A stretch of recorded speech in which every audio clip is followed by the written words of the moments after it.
Hi, and welcome to the introduction for executives and managers of eSchedule.ca. I'm going to go ahead and flip over to the interface.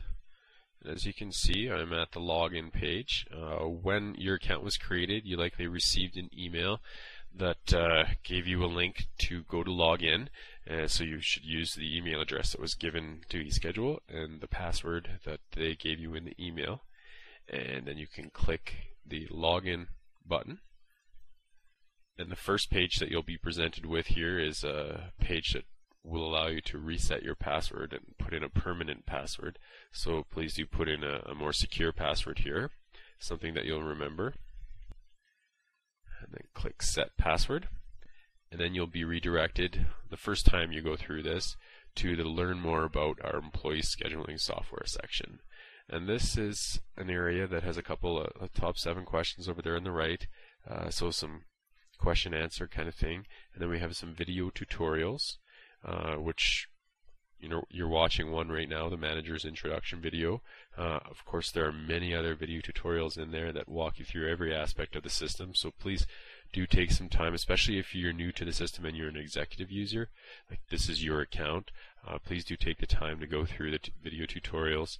I'm going to click on that, and there's a few things in the executive setup area that are very important to executives, where you have to create some stores and create some positions and then load up your employees, because executives are the only people who can put employees into the system. So please do take some time to go through those tutorials and get the system set up, and then you'll be able to start creating some schedules and sharing those schedules with your employees and your staff.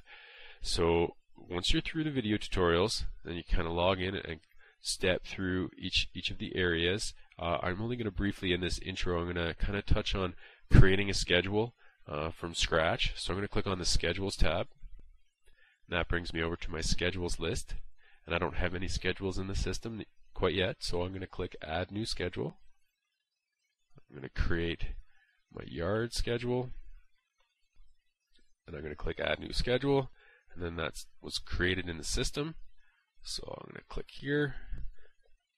And this takes me into the yard schedule, and I'm able to actually see a 2-month calendar and then a legend of everything, the different statuses that my schedule might be.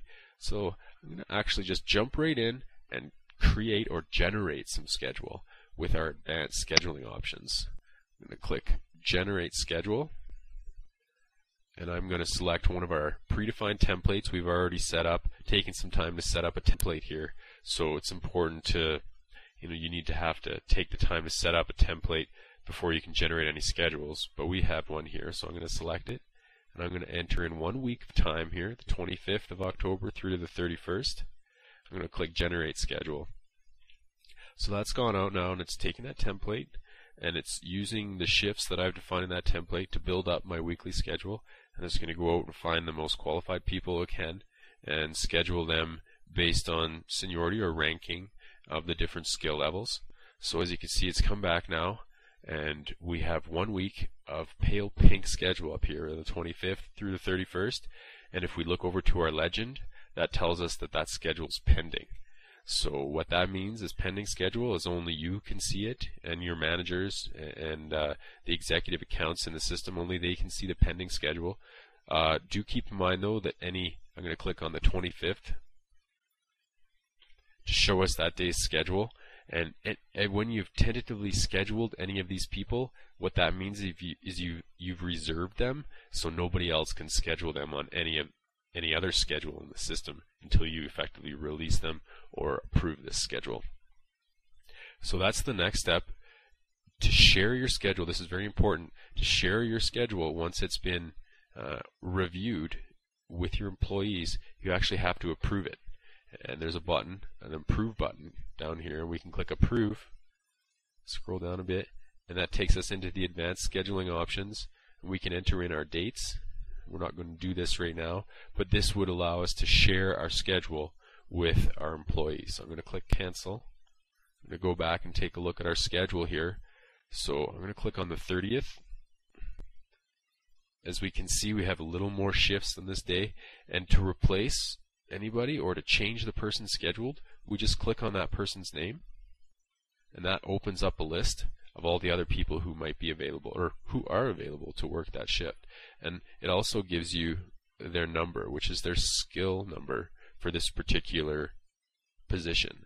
So Ron Dewar is a 5, rated a 5 for supervisor. So is Dave Green, and so is Aaron Dunn. So they're all rated the same.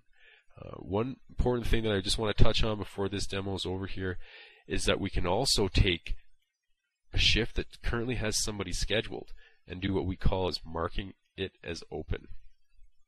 So what I've done here is I've unscheduled the person that I had in there, and now we have what's called an open shift. So if we go ahead and click Save Changes, if we were to approve this schedule with that open shift left as an open shift, employees who are not scheduled for that day and are actually qualified to fill that shift will be able to pick up that shift on their shift board. So essentially we're putting that shift out there and we're allowing our employees to pick it up if they choose to. So we have many clients that use our open shift schedules, and they'll actually create a whole schedule as an open shift. So I'm going to do that right now just to give you an example. I'm going to click Advanced, scroll down a bit. Now instead of generating the schedule, I'm going to generate an open schedule. Gives me the same option again, template. I'm going to pick this exact same template. And I'm going to put in the next week worth of date, so November 1st through to the 7th. And I'm going to click Generate Schedule. So that's gone out using that template. Again, it did the exact same thing as Generate, but this time instead of scheduling anybody, I'm going to click on the 1st.